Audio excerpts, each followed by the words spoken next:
మా చెల్లెలకి బ్యాంక్లో పని ఉంటే అక్కడి బ్యాంకుకి అయితే తీసుకెళ్ళాను. దారిలో వస్తుంటే మిరపకాయలు కనపడ్డాయండి.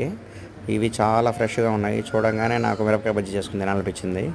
ఇమ్మీడియట్గా ఒక కేజీ తీసుకోమని చెప్పాను. చూడండి ఎంత పెద్దగా ఉన్నాయో, అసలు నాకు ఒక్కోటి చెయ్యి అంత ఉంది. ఇది బెంగళూరు మిరపకాయలంట, చాలా పెద్దగా ఉన్నాయి. కారం అస్సలు ఉండవని చెప్పాడు. చాలా బాగుందండి. ఇవి తీసుకున్నాను. చెల్లెళ్ళు మొత్తం ఏరుకుంది. మొత్తము 1 కేజీ తీసుకున్నాము 80 రూపీస్కి.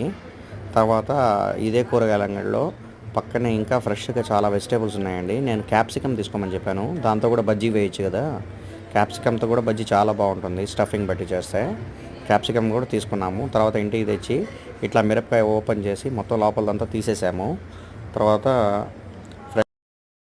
ఇట్లా ఓపెన్ చేసుకున్న తర్వాత కొన్ని తినే శనగపప్పు, వాము ఈ రెండు కలుపుకొని గ్రైండ్ చేసుకుంటామండి. కొద్దిగా సాల్ట్ యాడ్ చేసుకొని గ్రైండ్ చేసుకున్న పౌడర్ని ఇట్లా మిరపకాయ లోపల స్టఫింగ్ పెట్టుకోవాలి.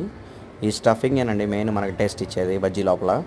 ఈ స్టఫింగ్ పెట్టుకున్న తర్వాత నీట్గా కొద్దిగా శనగపిండి, ఉప్పు, కారం అన్నీ తీసుకొని బాగా కలుపుకోవాలి. ఇట్లా ఈ కన్సిస్టెన్సీ వచ్చేటట్టు కలుపుకోవాలి.